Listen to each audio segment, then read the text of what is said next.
Bismillahirrahmanirrahim. Assalamualaikum warahmatullahi wabarakatuh. Waalaikumsalam Waalaikumsalam warahmatullahi warahmatullahi Warahmatullahi wabarakatuh. wabarakatuh. wabarakatuh. Baik, selamat pagi adik-adik semua. Bagaimana kabarnya hari ini? Alhamdulillah. Ya, Alhamdulillah Ibu alhamdulillah. baik. Alhamdulillah sehat semuanya ya. Baik, pada pagi hari ini nih sudah kelihatan ya wajahnya cerah-cerah semua ini. Jadi semangat sekali ya pagi hari ini untuk mengikuti materi Bu Olive ya terkait melanjutkan pertemuan kita kemarin ya. Jadi pagi hari ini kita akan belajar terkait asuhan keperawatan pada pasien yang mengalami masalah gangguan tidur begitu. Jadi sebelum saya mulai, nanti kita berdoa terlebih dahulu. Saya share screen dulu ya terkait materinya juga. Baik, sudah kelihatan semuanya, Adik? Sudah Ibu. Sudah Oke, Ibu. baik. Kalau Ya. sudah, jadi sebelum kita mulai untuk belajar pada pagi hari ini, mari kita membaca doa bersama-sama.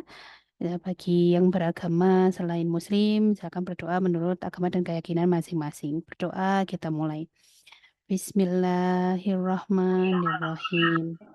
Rabbi srohli sodri wa Liso dari yassirli amri wayasir li amri wa wahlul hilul uqdatam min uqdatan lisani min yafqahu lisani qawli. yafqahu qawli. Rabbi zidni Rabbi ilma zidni warzuqni ilma fahma. warzuqni fahma. Allahumma la sahla Allahumma la illa ma sahla illa ja'altahu ma sahlan wa ja'altahu anta sahla wa taj'alul anta hasna idza taj'alul syi'ta hasna idza sahla. syi'ta sahla. Allahumma Allahumma inni inni as'aluka as'aluka ilman ilman nafi'an wa nafi'an wa rizqan rizqan thayyiban wa amalan thayyiban wa amalan mutaqabbalan. mutaqabbalan. Amin, ya rabbal alamin. Baik, kita mulai masuk ke materinya ya. Jadi ini pertemuan kita yang kedua. Tadi yang pertama kemarin kita belajar terkait fisiologi tidur, begitu ya. Jadi untuk pertemuan kita yang kedua ini, selain kita nanti akan membahas mengenai beberapa dampak dari kurang tidur, kemudian kebutuhan tidur, nanti kita juga akan membahas terkait intervensi keperawatan. Ya, jadi sebelum saya mulai, saya akan mereview kembali ya. Jadi kemarin kita juga sudah belajar terkait apa namanya fisiologi dari tidur begitu. Jadi untuk reviewnya saya akan menanyakan ya, mungkin ada dari adik-adik sekalian ada yang masih ingat pengkajian yang kita gunakan. Jadi untuk menentukan bagaimana kualitas tidur seseorang. Kemarin kita belajar tentang PSQI begitu. Mungkin ada yang bisa menjawab apa sih itu PSQI dan juga tujuannya dilakukan pengkajian tidur dengan menggunakan PSQI. Oke, baik ada yang sudah angkat tangan yaitu Safina Filiandini. Oke, Dini silakan. Baik, Bu Olive, untuk setahu saya, PSQI sendiri itu adalah the Pittsburgh Sleep Quality Index yang mana PSQI ini digunakan untuk menilai kualitas tidur seseorang dan beberapa gangguan yang mungkin terjadi dan mengganggu tidur seseorang. Biasanya dalam kurun waktu 30 hari atau 1 bulan. Oke, baik, bagus sekali. Dini ya, jawabannya betul sekali ya. Jadi PSQI ini salah satu alat yang kita gunakan untuk melakukan pengkajian bagaimana kualitas tidur seseorang. Yang biasanya kita akan menilai kualitas tidurnya selama 1 bulan ke belakang, begitu ya, atau 30 hari. Oke, baik, terima kasih Dini atas jawabannya. Ini ada pertanyaan yang kedua, mungkin ada yang masih mengingat. Kemarin ada hormon ya, yang hormon yang akan diproduksi oleh tubuh pada saat kita sedang tertidur. Nah, apa sih nama hormonnya? Mungkin ada yang bisa menjawab, adik-adik. Oke, ada Uci Yusinta. Oke, silakan Uci, silakan dijawab. Baik, boleh izin menjawab. Kemarin hormonnya yaitu hormon melatonin ibu, karena hormon ini mulai diproduksi dan meningkat kadarnya di dalam tubuh mulai pukul 10 malam dan mencapai puncak pada pukul 2 dini hari. Nah, semakin pagi hormon ini semakin menurun kadarnya sehingga kita mulai bisa terbangun. Oke, baik. Terima kasih Uci. Bagus sekali ya atas jawabannya ya. Betul sekali. Jadi hormon yang bisa berperan ya, yang membantu kita untuk bisa tidur terlelap itu salah satunya adalah hormon melatonin yang mulai diproduksi tadi betul disampaikan start jam 10 malam gitu ya. Jadi jam 10 malam kenapa kok kita mengantuk ya? Karena itu salah satunya ya start produksinya sudah mulai masuk ke dalam tubuh kita begitu sehingga membuat kita menjadi mengantuk dan terlelap. Oke, baik cukup ya untuk reviewnya. Alhamdulillah ya materinya yang kemarin sudah eh, bisa kalian pahami begitu. Nah, ini sekarang sebelum saya mulai, ini tujuan kita ya untuk tahapan pembelajaran saat ini. Yaitu tujuan kalian selama mengikuti perkuliahan saya sejak yang pertama dan ini, yang kedua ini, yaitu untuk bisa menjelaskan konsep istirahat dan tidur, kemudian asuhan keperawatan pada pasien gitu ya, terutama yang mengalami masalah istirahat dan juga tidur. Nah, untuk pertemuan yang kedua ini, untuk indikatornya yaitu mahasiswa mampu memahami kebutuhan tidur berdasarkan usia, dampak dari kurang tidur dan juga intervensi keperawatan untuk meningkatkan kenyamanan istirahat dan juga tidur. Jadi ini yang akan kita pelajari pada pertemuan kita pagi hari ini. Oke, selanjutnya ya materi selanjutnya. Nah ini sebenarnya materinya ya terkait dengan istirahat yang cukup gitu. Kita harus memenuhi antara kuantitas dan juga kualitasnya. Kalau kuantitas berarti jumlah jam tidurnya, hubungannya dengan jumlah jam tidur. Jadi kita usahakan tidur setiap harinya, terutama kalian ya sudah memasuki usia dewasa, diusahakan tidur 7 sampai 9 jam gitu. 7 jam itu sudah sangat cukup gitu ya. Jadi misalkan kalian tidur jam 9, kalian bisa bangun sekitar jam 4 begitu ya. Kemudian untuk kualitas. Nah, kalau kualitas ini bagaimana tidur itu disebut sebagai berkualitas. Nah, disebut berkualitas ketika kita bangun tidur gitu ya, kita merasa segar gitu ya. Jadi tidak kayak kurang tidur atau kayak mantuan gitu. Jadi kalau disebut dengan kualitas yang bagus, kita bangun tidur di pagi hari dengan kondisi segar. Kemudian tidak sering terbangun pada saat tidur. Jadi nggak sering bangun-bangunan ketika tidur gitu ya, terlelap gitu. Mungkin sesekali pernah terbangun. Biasanya satu kali begitu ya. Tapi kalau berkali-kali bentar-bentar kebangun, nggak bisa tidur dengan nyenyak. Nah, berarti ini kualitas tidurnya bisa dikatakan kurang. Kemudian juga kita bisa mudah tertidur 30 menit setelah berbaring. Jadi setelah di atas kasur, tidur, diem bentar gitu ya, nutup mata, tiba-tiba kita sudah tertidur lelap begitu. Jadi itu bisa kita lihat kurang dari 30 menit. Jadi kalau sudah segitu berarti itu sudah bagus begitu ya. Jadi bisa dapat tidur dengan mudah 30 menit setelah berbaring. Nah, yang selanjutnya, nah ini yang terkait tadi mengenai durasi tidur ya. Ini adalah durasi tidur yang direkomendasikan begitu ya. Jadi menurut National Sleep Foundation. Jadi untuk newborn atau bayi baru lahir ini biasanya 14 sampai 17 jam. Kita lihat yang biru tua ini ya, yang navy ini adalah tidur yang direkomendasikan. Kemudian kalau yang lebih ke arah toska yang atas atau bawah ini ya boleh begitu ya masih diperbolehkan. Tapi kalau yang sudah warna kuning, nah ini tidak direkomendasikan. Seiring berjalannya usia begitu ya kita fokus dulu ke bagian yang young adult dan juga di adult ini begitu. Tidurnya ini mulai menurun begitu ya. Jadi kalau di usia usia muda begitu ya dewasa awal begitu 7 sampai 9 jam itu yang direkomendasikan. 6 jam masih diperbolehkan boleh. 10 sampai 11 boleh. Tapi kalau kurang dari 6 jam itu tidak begitu direkomendasikan ataupun lebih dari 11 jam, 12 jam gitu ya. Jadi dari 24 jam, 12 jam isinya tidur saja itu juga tidak direkomendasikan begitu. Nah, nanti dia juga akan ini ya ke usianya begitu ya. Jadi semakin lansia begitu. Nanti ada di sini juga di lansia kebutuhan tidurnya nanti juga akan berbeda begitu ya. Jadi kalau di lansia ini 7 sampai 8 jam itu cukup gitu. Mereka yang berusia lebih dari 65 tahun. Nah, apa saja yang terjadi kalau seseorang itu tidak cukup tidurnya? Yang pertama, ketika tidak bisa tidur sama sekali, nah, biasanya nanti bisa menyebabkan gangguan mood begitu. Begitupun juga sampai ke masalah depresi. Dan juga biasanya akan muncul yang namanya ide bunuh diri. Jadi karena saking kesulitannya tidur begitu, jadi muncul-muncul masalah psikologis yang nanti biasanya akan mengganggu seseorang.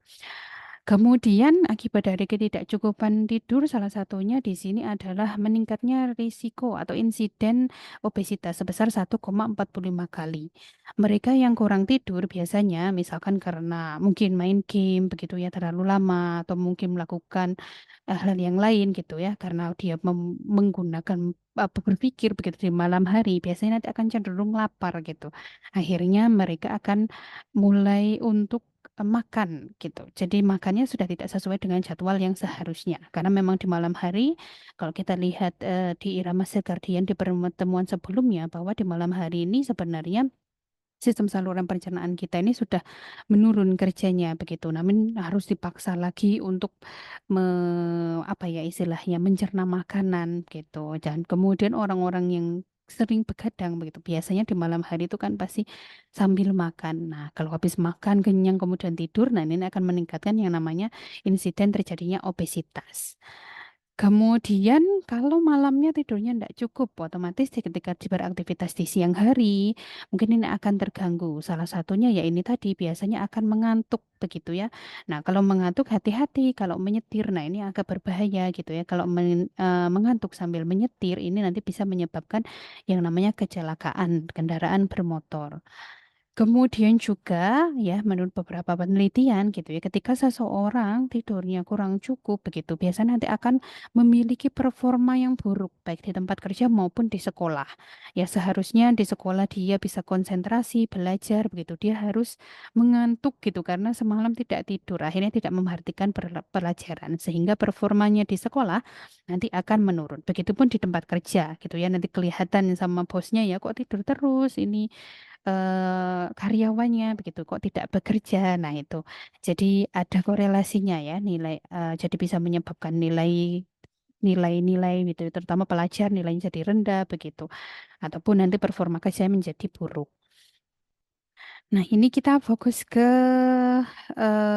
intervensi keperawatan. Intervensi keperawatan di sini nanti yang kita ambil kita sebagai seorang perawat ya, yaitu mengenai sleep hygiene education. Jadi ini tentang pendidikan kesehatan terkait dengan sleep hygiene. Mungkin kalian mengenal hand hygiene ya, kalau itu untuk cuci tangan. Kalau untuk tidur, mengatasi masalah tidur, kita fokusnya adalah menggunakan sleep hygiene education. Nah, sleep hygiene education itu sendiri ini adalah metode pendidikan kesehatan yang mana tujuannya ini adalah untuk memberikan informasi tentang gaya hidup begitu terkait dengan diet. Diet ini bukan hanya mengurangi makan ya, tapi tentang pola makannya yang diatur begitu, kemudian olahraga, kemudian beberapa penggunaan substansi gitu ya, dan juga faktor lingkungan, misalkan cahaya, suara, serta temperatur yang mana nantinya mampu untuk mempengaruhi tidur menjadi lebih baik lagi begitu. Mungkin ada di antara kalian di sini kalau tidur malam hari lampunya dinyalakan atau dimatikan?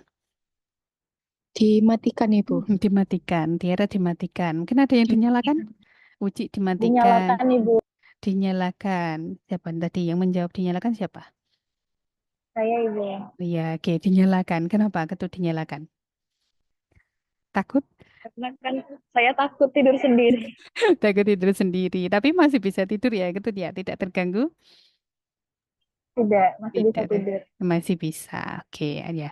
Biasanya disarankan pada orang yang mengalami masalah tidur, kalau kalian tidak bermasalah dengan cahaya ya enggak apa-apa gitu. Ada orang beberapa yang menjadi terganggu. Memang disarankan adalah cahaya ketika kita tidur itu diredupkan. Nah, itu tadi ya salah satunya untuk membantu juga hormon melatonin ini diproduksi dengan baik di tubuh kita. Nah, ini nanti ya. Jadi semuanya ini nanti akan digabungkan begitu ya. Jadi pemberian informasi ini nanti akan digabungkan jadi satu, kita akan sampaikan kepada pasien terkait beberapa hal. Bagaimana caranya untuk meningkatkan tidur seseorang gitu yang terutama pada pasien-pasien kita yang mengalami masalah gangguan tidur. Nah, ini ada beberapa petunjuk umumnya ya terkait tentang sleep hygiene. Yang pertama, tidak diperbolehkan mengkonsumsi stimulan. Contohnya adalah kafein. Kafein ini biasanya terkandung di minum-minuman seperti kopi. Begitu pun juga ada teh beberapa jam sebelum tidur. Ya, tidak disarankan minum kafein. Kenapa? Kalau kalian minum-minum minuman yang mengandung kafein, biasanya nanti akan susah untuk tidur gitu ya. Jadi matanya malah jadi melek begitu ya, nggak jadi ngantuk gitu. Jadi memang disarankan untuk tidak mengkonsumsi stimulan terlebih dahulu. Kemudian yang kedua, menghentikan konsumsi alkohol sebelum waktu tidur karena nanti akan mempengaruhi tidur juga. Jadi alkohol pun juga akan dibatasi begitu ya. Kemudian berolahraga secara teratur di sore hari atau awal malam sebelum tidur. Ini akan membantu tidur menjadi lebih dalam. Jadi olahraganya jangan olahraga yang terlalu berat, olahraga ringan saja gitu ya, relaksasi dan sebagainya. Itu bisa dilakukan begitu ya agar seseorang bisa nanti tidurnya menjadi lebih mudah.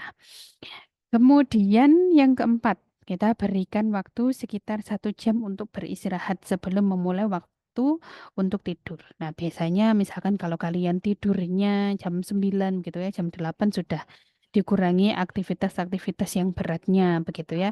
Sudah misalkan membaca buku, membaca atau melakukan aktivitas yang ringan-ringan gitu ya. Jadi biar kita sudah mulai rileks nanti akan membantu kita untuk menjadi lebih tidur. Kemudian menjaga lingkungan kamar dalam keadaan tenang, gelap dan juga nyaman begitu ya. Kalau kalau kalian bisa terbiasa dengan tidur menjadi gelap itu juga tidak apa-apa. Tapi beberapa yang memang tidak terbiasa gitu ya. Tadi seperti Ketut nyatakan bahwa aku tidur sendirian Bu, jadi akhirnya dinyalakan. Selama tidak terganggu ya tidak apa-apa begitu. Tapi memang yang disarankan kalau nanti ketemu pasien ya yang mengalami masalah gangguan tidur begitu diusahakan menggunakan lampu tidur. Lampu tidur kan biasanya dia jauh lebih redup ya, gitu ya. Kemudian lebih redup begitu. Jadi akhirnya nanti mata tidak menangkap cahaya banyak lagi.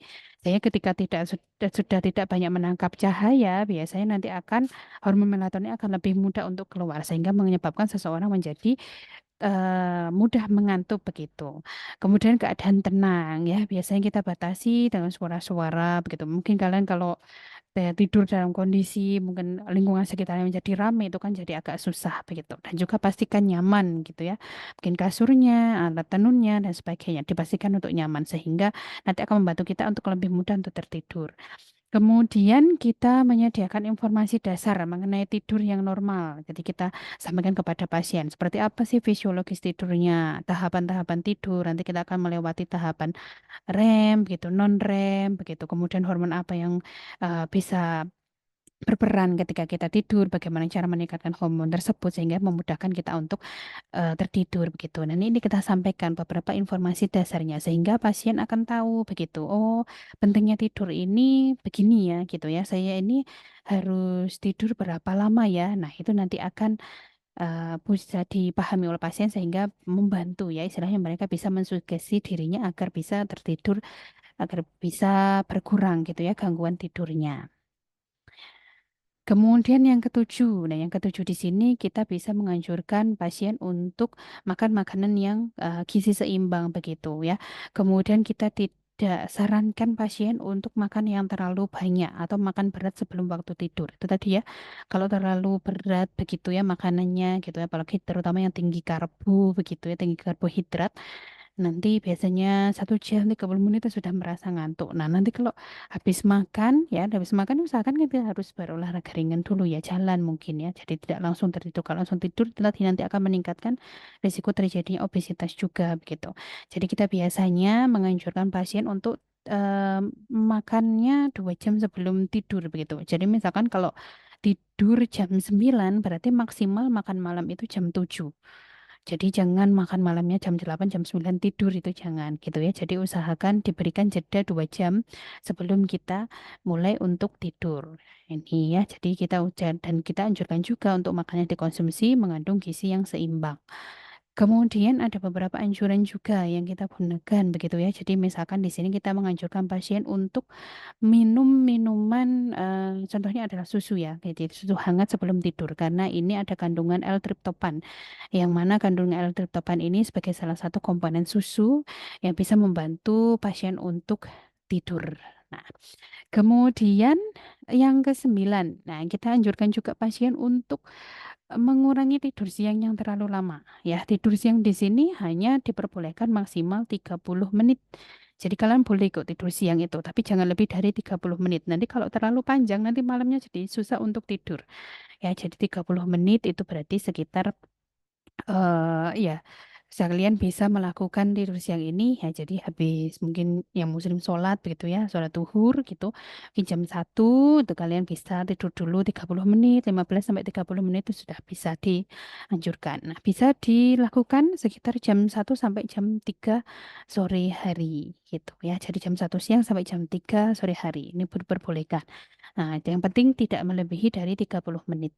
Kemudian jika terjadi kesulitan untuk memulai tidur, misalkan sudah berbaring di atas kasur, tapi kok masih melek, susah buat menutup mata, susah buat terlelap untuk tidur gitu, usahakan untuk beranjak ya. Berarti kalian jangan berada di atas kasur, tapi cobalah untuk beranjak turun dari kasur begitu dan lakukan aktivitas ringan dan juga rileks. Jangan tambah main HP, karena karena dari blue light yang keluar dari HP itu malah mau kan membuat kalian kesulitan untuk tertidur. Jadi lakukan aktivitas ringan, mungkin baca buku sambil duduk bentar atau rileks, mungkin latihan tarik nafas dalam, mungkin begitu ya.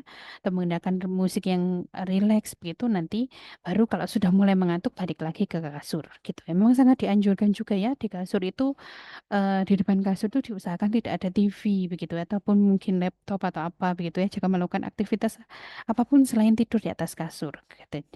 Jadi kalau nggak bisa tidur malah nyalakan TV nanti nggak jadi tidur malahan ya. Jadi usahakan keluar dari kasur mungkin duduk dulu mungkin di ruang tengah atau di mana begitu ya.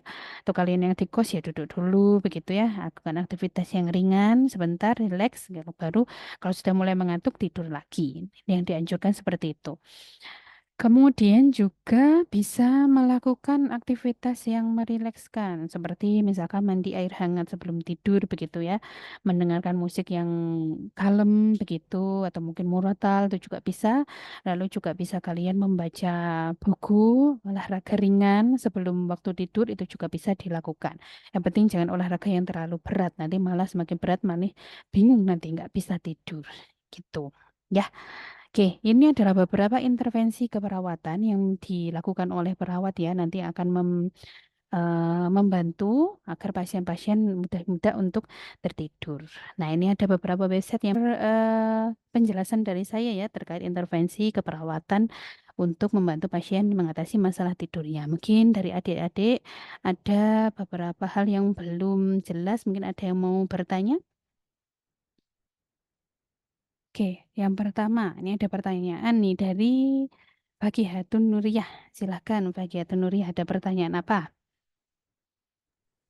Baik, Ibu izin bertanya. Ya, Eh, Kenapa sih Bu untuk anak-anak yang atau bayi yang baru lahir itu tidurnya lebih lama dibandingkan kita-kita yang sudah dewasa?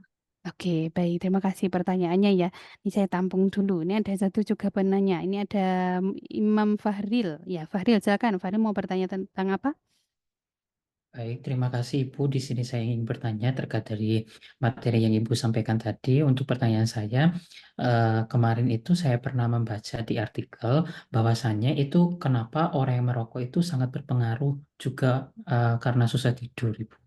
Oke, baik ada dua pertanyaan ya. Jadi ini pertanyaan yang pertama tadi ada dari Hatun Nuriyah ya. Jadi yang tanya kenapa ya kok adik-adik bayi itu ya bayi baru lahir ini kok tidur saja gitu ya. Kenapa mereka kok tidur terus? Ini pertanyaan pertama. Yang kedua ada dari Fahril yaitu terkait kenapa orang yang merokok itu susah untuk tidurnya begitu ya. Jadi kalau kita lihat tadi ya di anjuran untuk tidur tadi begitu. Jadi dari National Sleep Foundation, ini pertanyaan pertama ya dari Hatun ya yang akan saya jawab. Memang bayi-bayi ini diusahakan untuk tidur lebih panjang begitu ya, sekitar 14 sampai 17 jam gitu ya. Salah satunya itu tadi ya, terkait tentang perkembangan bayi begitu ya. Jadi tidur yang banyak ini nanti akan membantu perkembangan bayi, terutama aktivasi sel-sel otak yang berperan untuk kematangan perkembangan otaknya juga dan juga untuk membantu pertumbuhan bayi gitu ya untuk Fagiatun. Kemudian yang kedua di sini pertanyaan dari Fahril. Jadi kalau dari Fahril ini jawabannya adalah di rokok itu ada yang namanya kandungan nikotin. Nah, nikotin ini dia punya efek terhadap otak begitu ya. Jadi ketika dia sudah masuk ke otak begitu ya nikotin ini pengaruhnya nanti akan mengganggu ya, maksudnya mengganggu masalah tidurnya. Jadi nanti akan mengganggu terutama mengganggu siklus tidur dan juga bangun secara alami. Jadi zat nikotin ini ya yang ada di dalam rokok yang mengganggu begitu ya. Oke, baik. Terima kasih atas pertanyaannya. Bisa dipahami Atun dan juga Faril. Oke, baik. Oke, terima kasih atas pertanyaannya ya. Nah, selanjutnya ini adalah terkait ada kasus. Ini ada kasusnya ya. Kita diskusikan ya. Ada seseorang perempuan usianya 50 tahun, dirawat di rumah sakit, punya riwayat hipertensi. Ayah meninggal usia 60 tahun karena serangan jantung. Pasien khawatir ya, pasien tidak bisa tidur, khawatir akan mengalami hal yang sama. Apakah tindakan keperawatannya yang bisa kita lakukan sebagai seorang perawat? Mungkin ada yang mau coba menjawab. Oke, yang pertama Sania, silakan. Baik, izin menjawab. Menurut pendapat saya ya, Bu ya. Mm-mm. Jadi menurut saya yang harus dilakukan oleh perawat itu pada pasien ini adalah menganjurkan untuk pergi ke psikiater mencari bantuan. Dalam kasus ini kan pasien mengalami masalah pada kondisi psikologisnya karena takut. Seperti itu, Bu. Oke, baik. Terima kasih Sania. Mungkin ada yang mau menjawab lagi? Dani Ketut, silakan. Baik, Ibu, saya ingin izin menjawab. Kalau menurut pendapat saya itu yang bisa dilakukan seorang perawat adalah menganjurkan untuk memperbaiki pola tidurnya terlebih dahulu, Bu. Dengan melakukan beberapa tindakan dalam sleep hygiene seperti berolahraga ringan, karena kita tahu olahraga itu sendiri bisa membantu seseorang untuk mudah untuk tidur. Begitu, Oke, Ibu. iya baik. Terima kasih Dani Ketut ya. Bagus sekali jawabannya. Ada satu lagi nih akan menyampaikan. Ada Anissa, silakan Anissa. Ibu izin menjawab. Menurut saya dalam kasus ini itu perawat bisa menganjurkan pasien untuk melakukan relaksasi sebelum tidur, Bu. Bisa relaksasi seperti tarik nafas dalam atau mungkin menggunakan terapi relaksasi dengan aromaterapi seperti itu, Ibu. Oke, baik. Terima kasih ya Anissa atas jawabannya. Ini ada 3 mahasiswa yang sudah menyampaikan pendapatnya gitu ya terkait kasus ini. Jadi semuanya sudah bagus sekali ya jawabannya ya. Jadi bisa kita anjurkan pasien untuk melakukan beberapa tindakan pada sleep hygiene tadi. Misalkan untuk olahraga ringan, relaksasi, dan sebagainya. Kemudian kalau masalah ini masih tetap mengganggu, ini kan pasien memang mengalami masalah kecemasan begitu ya. Nanti bisa kita sarankan pasien untuk pergi ke psikolog ataupun pergi ke psikiater jika memang diperlukan bantuan tersebut gitu. Ya, sudah bagus sekali tadi jawaban-jawaban dari kalian ya. Terima kasih atas keaktifannya. Oke, baik. Yang selanjutnya, oke, nah ini sudah sampai di penghujung ya, penghujung pertemuan kita ya. Sebelum saya tutup, saya akan mereview sedikit, akan memberikan beberapa pertanyaan begitu ya. Yang pertama, begitu ya, pasien atau orang dewasa begitu ya, berapakah jumlah jam tidur yang disarankan? Gitu. Ada yang mau menjawab? Oke, siapa ini yang pertama? Oh, Tiara. Oke, baik Tiara, silakan. Tiara dijawab berapa jam? Baik Ibu, untuk durasi untuk orang dewasa itu sekitar 7 sampai 9 jam Ibu. 7 sampai 9 jam. Oke, betul sekali Tiara. Terima kasih atas jawabannya. Oke, ada satu lagi pertanyaan nih ya, pertanyaan yang kedua. Nah, kita dianjurkan ya untuk di sleep hygiene tadi dianjurkan untuk tidur siang. Nah, berapa lama tidur siang? Gitu. Nah, sekarang ada Ari Amanda, silahkan dijawab deh. Untuk setahu saya usia yang baik itu sekitar 30 menit itu. 30 menit ya? Oke, baik sekali. Bagus ya jawabannya. Memang kita disarankan untuk tidur selama kurang lebih 30 menit di rentang waktu jam 1 siang sampai jam 3 sore. Ya, Alhamdulillah ya, semua sudah bisa menjawab, itu juga sudah aktif dalam berdiskusi. Baik, sebelum saya tutup pertemuan pada pagi hari ini, mari kita sama-sama membaca hamdalah dan juga berdoa. Alhamdulillahirabbil alamin. Mari kita membaca doa selesai belajar. Bismillahirrahmanirrahim. Allahumma inni a'udzubika min ilmin la yanfa' wa min qalbin la yakhsha wa min nafsin la tasba' wa min da'watin la yustajabu lahu. Allahumma arinal haqqa haqqan warzuqna ittiba'ahu wa arinal batila batilan warzuqna ijtinabahu. Amin. Amin. Oke, terima kasih adik-adik sekalian. Jangan lupa nanti absensinya di LMS masing-masing ya. Jangan lupa untuk absen di sana. Oke, saya tutup dulu pertemuan kita pada pagi hari ini. Terima kasih dan alhamdulillah semuanya sudah sudah memahami materi yang sudah saya sampaikan. Wabillahi taufiq wa hidayah. Wassalamualaikum warahmatullahi wabarakatuh. Waalaikumsalam warahmatullahi wabarakatuh. Terima kasih, Bu. Ya, sama-sama.